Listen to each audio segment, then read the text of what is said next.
Hello, my name is Audrie Gordon, and I'd like to welcome you to the day 4 of the 25 Days of Copilots.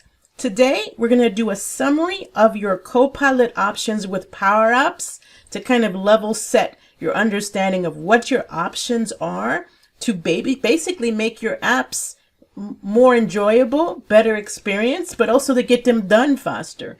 So we're going to talk about these key options that you have. And then during the 25 days, our panel of experts will double click on these options in different videos dedicated to that option. But this is like a level set. It also will remind you of the prerequisites. All right, I'm going to start with the prerequisites. These are the settings that you will need in the Power Platform so that you can try these things out that I'm going to show you and not run into any problems.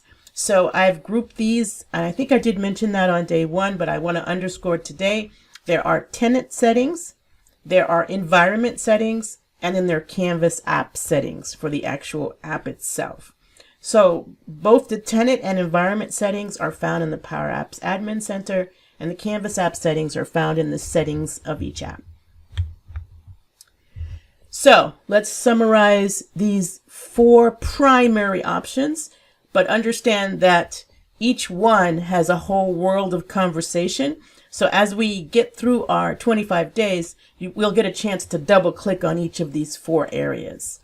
First, there's the idea of using the Copilot to build apps. And if you attended day 3 and watched the videos that were posted yesterday, you saw quite a few ways you can build apps in a conversation-like manner. Just asking the Copilot to build you an app to manage bike loans, or to build you an app to manage inventory, or to build you an app to manage a budget.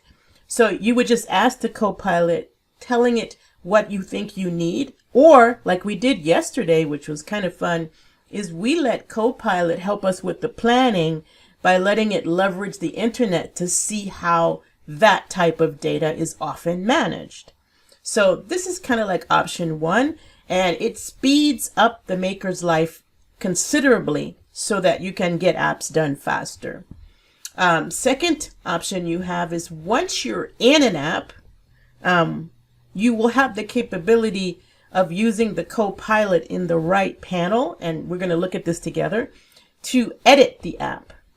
Maybe add another screen or a button or do some type of editing. Again, this is a productivity Copilot for the app maker.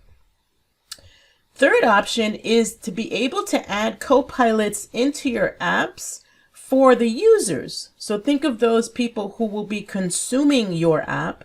How do you want to kick it up a notch and enable it to help them get information they might need in the context of whatever your app is doing? All right.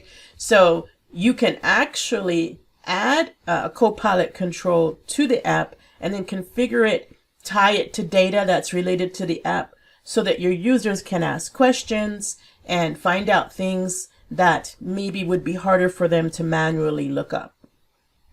And then in that setting, you also have the option to make very powerful Copilots with Copilot Studio.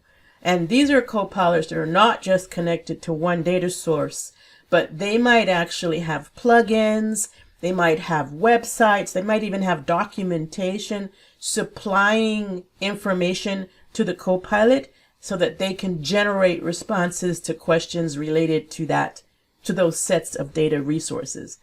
And this is really powerful because you actually can create like a chaining effect. So that if I ask a question that really needs information from multiple places, the Copilot is able to aggregate that answer in considering the different sources of information that you configure it to have. And then finally, there is Azure OpenAI services for text generation. You will see these surfaced in AI Builder's GPT prompt solutions, as well as having the capability in the AI Builder hub to create your own customized models and prompts. these can be leveraged directly in the AI Hub of Power Apps, but you can also leverage those in Copilot Studio and in Power Automate as actions. So lots of opportunities here into how you can take advantage of GPT powered copilots in the building, editing, helping of your users, and in generating additional text for maybe processes or to simplify information threads for people.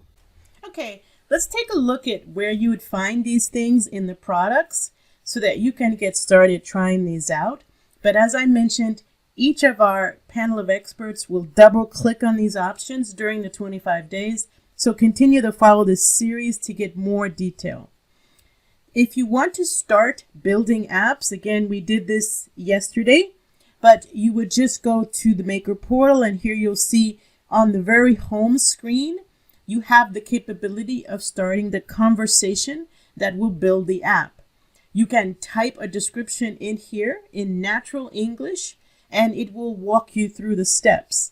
Yesterday we used one of the default prompts, and you can always edit them. So if we click on collect RSVPs, so you don't actually have to type a description if you use one of the prompts. And then once you have a table on the screen that you can edit, you can do all these different types of suggestions you see here on the lower left. We can change the name of columns. We can add new columns. We can add more data. We can refresh the data. We can ask for suggestions. And a good example of this are the 2 videos we posted for day 3, where we actually used it for planning what should be in the app. But once you get past that and all of your table is looking good, I do suggest you watch yesterday's. There are 2 videos posted yesterday on this topic. Then you just click Create App. And it will take that table that you and the Copilot worked on together, and it will create first a table in Dataverse. And so that will be your first place that you'll see the results of this Copilot is in Dataverse, in the tables. But then it will create the app, a Canvas-based app, for you using that data connection. And just give it a couple of seconds here. It will build itself. And we saw this yesterday, so we understand how this works. It is immediately a fully functional app that has key elements on the left, details of those key elements on the right. And it has the ability to edit and to delete things. All right. So fully functional, along with facilitating responsiveness by allowing you to also see what it would look like on different devices. Okay, so that's like step 1, which we talked about, helping you to build apps. But you may have noticed here on the right, there is a Copilot panel in my new app. And if it's not there when you open, so I'm going to close it, pretend it's not there, and we don't see it. And now we're ready to start editing with that Copilot. We just have to click the Copilot icon up here, and the panel will appear. And as it suggests, it does things like adding labels, adding galleries, adding buttons, adding emails. And in the description, I will send you to a page that gives you some more ideas on what kind of things you can ask for. And as these evolve, you'll probably be able to ask for more and more over time. But whatever you want to do, just give it a try. For instance, navigation. So let's say I added, and I can also use the Copilot to do this, but let's add a blank screen, maybe a split screen. I won't put anything on it, but I have a new screen here.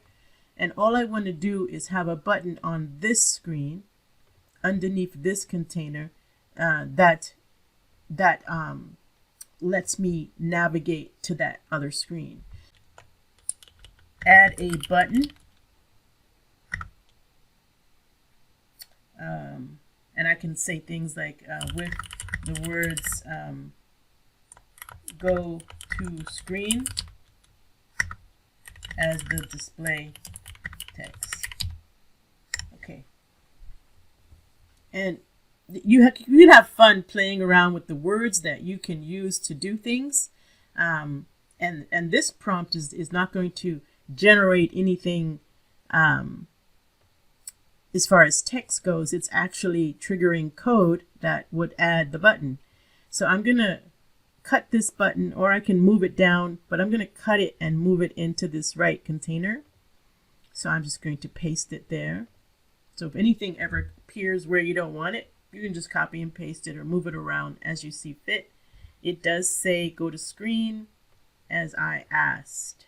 Okay, so great thing. I can add screens, I can add a gallery. So you have a lot of suggestions here on what you can do. Notice that this button though is not configured to do anything. So one thing you may love, that I personally love, is that you don't have to know how to write expressions almost anymore.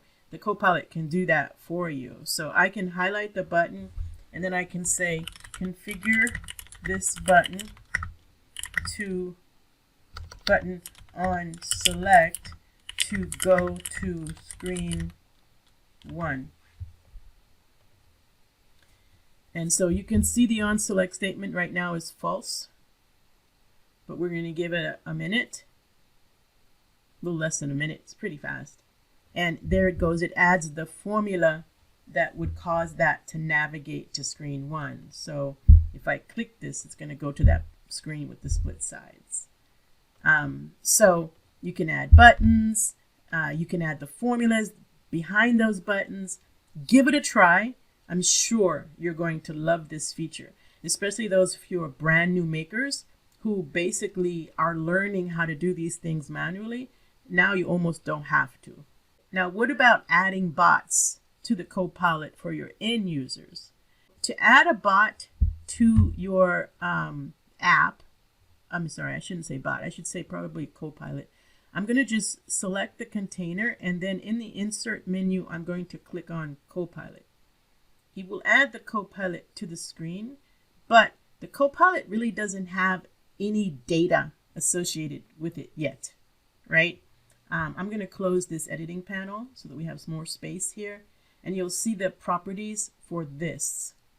I can add a title in here. I'll just call this data questions that we've been working with. So I'm going to associate it with the RSVPs. And now this Copilot is aware of the data in RSVPs. I can even associate it with a specific view in RSVPs. But because this table was created brand new, it doesn't have any custom views, but you could go back into Dataverse, create those, and then associate this to a particular view. And now as it responds to questions, it can generate a response based on its awareness of the data. So now that we have this Copilot configured with that data, we can ask questions such as how many RSVP records have we collected? And you can think of other questions that you might want to ask. And whenever you're thinking about this, take your time to format your prompts to ask the questions that you want to know the answer to, and give it a try. This is a preview product, so it'll get better and better. But it's good for you to give it a try and see what it does. You don't have to learn how to filter and sort and such. Now you can just ask the question simply. So that is the idea of adding helpful copilots into your app. They may be associated with the data in the app, and this will help people query the data. Now, I don't have to, just because I'm in an app about RSVPs, doesn't mean I have to associate this to that. I can associate the data source to any connector or table that I would like. I can even create a new table for this Copilot. So it's totally up to you what data you put under your Copilots as you configure them. Now, many of you also like to use websites behind your Copilots, and you would like those in your apps. In that case, you'll want to use the copilots in Copilot Studio. And I have already made a copilot here. It's called a clean eating copilot. As you can tell, I'm into that. If I click on that and I click on generative AI here on the left, you'll see that I can boost my conversation coverage with generative answers. And so I just need to check that. And then I can add a collection of websites, and I can even upload documents that serve as the information I am giving to the Copilot so that they can answer the question. So if I ask a question here, and we talked about this a little yesterday, what are the 30 dozen foods that have high pesticides? Which means I probably want to buy it organic. What it will do is it will start looking into these areas that I have given for information, documents and sites. And depending on my question, it will immediately answer from the areas that I've configured. And it will search through those first, but if it doesn't find anything, it may default out to just trying to locate that answer. Now, what's interesting here is you'll get footnotes inside of your response. And if you hover over those footnotes, it'll tell you where exactly that came from. So this particular quote came from this site here, thehealthline.com. And by clicking on that footnote, we can open this up. And so you can open it up and see exactly where the bot got that information from. And you don't have to do any topic creation. Because this is related to conversational boosting for a generative AI, it will just trigger the generative AI answers and look through the data that you have configured. By the way, you can configure SharePoint sites as well as websites, public websites, and you can add connections to OpenAI services. So what I want to say about the SharePoint is you do have to configure authentication properly for this Copilot, and I will add in the description the video that was done by one of our panel of experts, Daniel Christian, explaining how to set up the security for your SharePoint sites. And so you'll have that as one of the videos today as well. And then after your bot is working and you've tested it, now you can go ahead and add it to your app. And we will have a day where we'll get to double click on that as well. And then finally, I mentioned GPT Powered AI models that you find inside of Power Apps, and you'll see this within AI Builder. So if you go into Power Apps and then you just go into more and go into the AI Hub, you'll see these different models here. And then if you click on AI prompts, you will see the prompts that we have today. Again, this may continue to evolve and you will get new things. Using these GPT model prompts does require a Power Apps license, a premium license for Power Apps. And then from that point on, you'll be granted credits with that license. So if you already have a license and you've already been using AI Builder, then you most likely you already have the credits you need. But if you've never used AI Builder before and you don't have a premium Power Apps license, you may need to add that before you'll even see these cards that I'm showing you. I'm just going to click on any one of them and you'll notice that I have these templates here that can be customized, such as classified text. And clicking on each one gives you like an introduction to how the template works. It shows you what the prompt is for the LLM. It tells you kind of like if there are any inputs related to that prompt. So you have to classify, you have to share what text are you classifying, and you have to share what the categories are. And so these are your parameters, so to speak. And then you can do that for each one to kind of find out what they do. And then you can extend them. Like for instance, on the summarized text one, I actually changed it slightly. So it mentions writing a summary of any text I paste in there to an 8th grade level. Well, I decided to make it more like a storybook. So I chose the template summarized text. but I replaced this here with in the style of a children's storybook. And so I've edited the prompt to do something that I like. I could also make a style a parameter. So instead of typing that, I can add a dynamic value called styles. I'm going to have to educate my users on what are the options for styles. I'm sorry, back to where I wanted it. Write the summary in the style of, and then I can add my dynamic value, just put styles. And now I have like a little parameter in my prompt. And so I can paste my text here, put the style, like in the style of a children's storybook, in the style of a politician's acceptance speech, in the style of astrophysics. So I can put whatever style I want, and then not only will it summarize it, but it'll summarize it in that style or in that tone. And then I can save this and use it whenever I'd like. Now I have a style here for the children books right here. And if I click on this, you can see that I just had this kind of additional piece about the children's book. I decided in this case I didn't need the style because all of my summaries, I wanted it to be children's books. Now you can just use this right here, but where this becomes very powerful is in Power Automate. So here in Power Automate, I am referencing the GPT Powered AI Builder models in my Power Automate flow. And so here, break this down. When a new technology article is published on New York Times, when it's published, summarize it with the AI Summarize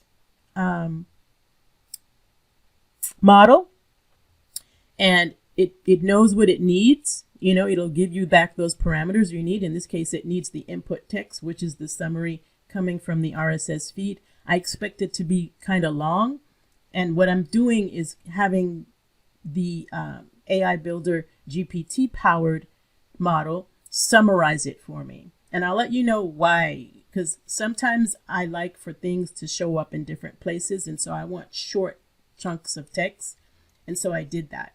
Now, one of the things that we require when you're doing this type of automation, where you could be automating a Copilot's text to do something, to be posted on Twitter, to be added to a database, that's production, because of the risk of somebody not involving humans and possibly just automatically posting something incorrect in a customer-facing manner or in a manner that wouldn't be safe or wouldn't be appropriate for the business, we insist that anything generated from this AI Builder GPT model, that it be reviewed by a human first.